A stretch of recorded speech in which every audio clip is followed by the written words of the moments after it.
Shalom Bapak, Ibu, Saudara, dan Saudari yang terkasih. Puji namanya, kita boleh diberi kesempatan untuk bersama-sama merenungkan, membaca kebenaran firman Tuhan di pagi hari ini. Dan sebelum kita melakukan aktivitas di sepanjang kehidupan hari ini, mari saya ajak Bapak Ibu untuk merenungkan bersama-sama. Sebelum itu mari kita bersatu di dalam doa. Kami memuji kebesaran-Mu ya Allah kami. Terima kasih untuk kasih dan setia-Mu yang boleh menolong dan memberkati setiap kehidupan kami. Kami percaya bahwa penyertaan Tuhan, pertolongan Tuhan itu nyata di dalam setiap orang yang percaya. Terima kasih dan kami siap membaca dan merenungkan kebenaran firman-Mu. Di dalam nama Yesus, haleluya, amin.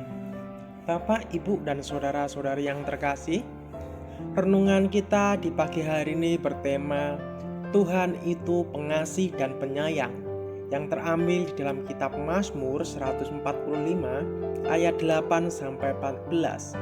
Lembaga Alkitab Indonesia memberi judul Puji-pujian karena kemurahan Tuhan.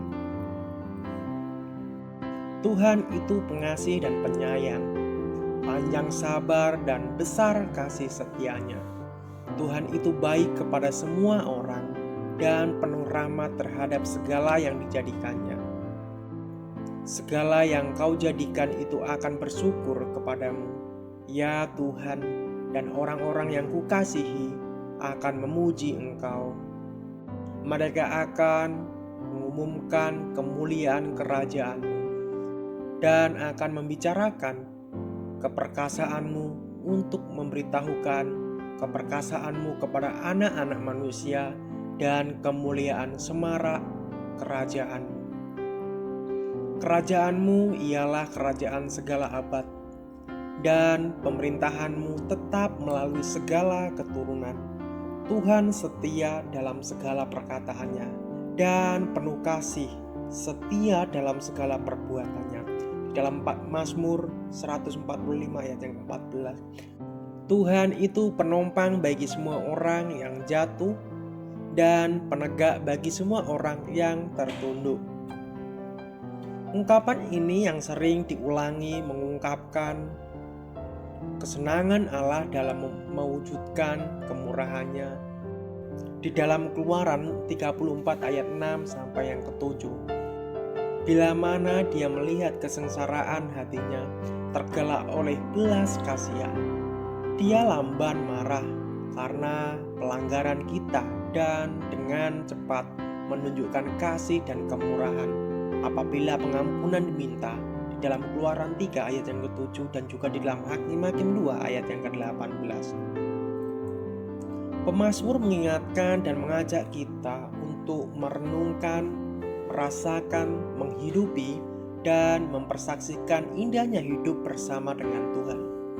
Nats ini mengingatkan kita agar kita tetap fokus terhadap penderitaan, kesulitan, pergumulan, dan persoalan hidup kita. Namun fokuslah akan berkat, kemurahan, dan kasih sayang Tuhan kepada kita, agar kita mampu bersyukur. Nats ini juga mengajar kita bahwa setiap orang Kristen harus membangun dan menjalin 3 persekutuan dalam hidupnya, yaitu yang pertama, persekutuan dengan Tuhan dan merenungkan kebaikan Tuhan.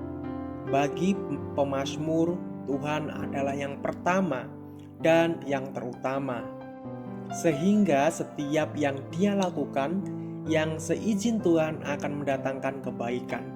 Namun ketika Daud mencoba mengambil tindakan sendiri tanpa izin Allah, maka hukuman yang berat serta duka yang dalam harus dia terima.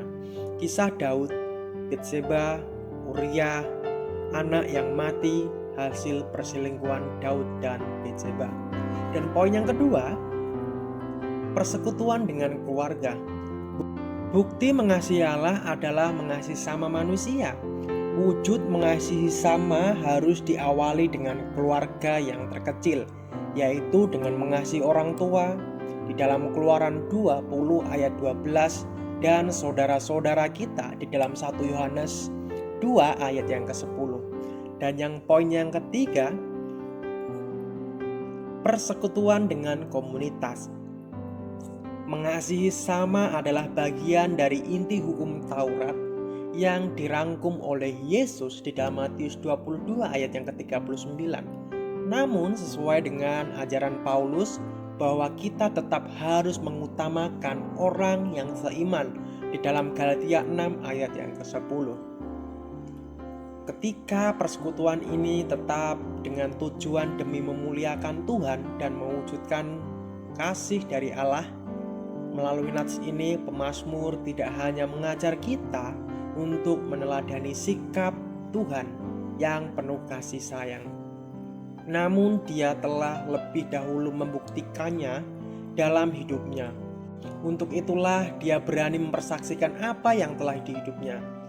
Kiranya pengalaman iman yang demikianlah hendaknya kita miliki, di mana kita mampu mempersaksikan apa yang telah kita hidupi dan apa komitmen kita di hadapan Tuhan yang setia dan di hadapan manusia.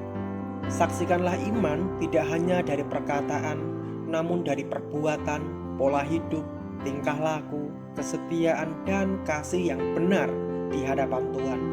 Tuhanlah yang menguatkan dan memampukan kita dalam menghidupi kasih Allah dan memampukan kita mempersaksikan iman kita. Amin. Mari kita bersatu di dalam berdoa. Segala pujian, hormat, kemuliaan hanya bagi nama-Mu ya Allah kami. Terima kasih untuk kebaikan dan kasih setia-Mu. Kami boleh bersama-sama membaca merenungkan kebenaran firman Tuhan. Mampukan kami dalam setiap kami menjalani kehidupan kami sehari-hari. Biarlah penyertaan pertolongan-Mu itu nyata di dalam kehidupan kami, sebab kasih setia Tuhan nyata di dalam kehidupan kami. Kami percaya bahwa berkat kekuatan, berkat kesehatan, berkat-berkat yang daripada Engkau yang Kau limpahkan kepada kami mensyukuri. Berkat-berkat yang daripada-Mu, kami sungguh-sungguh mensyukuri ya Bapa. Terima kasih bila mana kehidupan kami menyimpang dari kehendak-Mu Tuhan, bimbing setiap langkah kehidupan kami, sehingga kami percaya bahwa berkat kemurahan-Mu saja yang menghidupi kami. Terpuji kekal nama-Mu di dalam nama Yesus. Haleluya. Amin. Shalom, selamat pagi, selamat beraktivitas. Tuhan Yesus memberkati kita semua.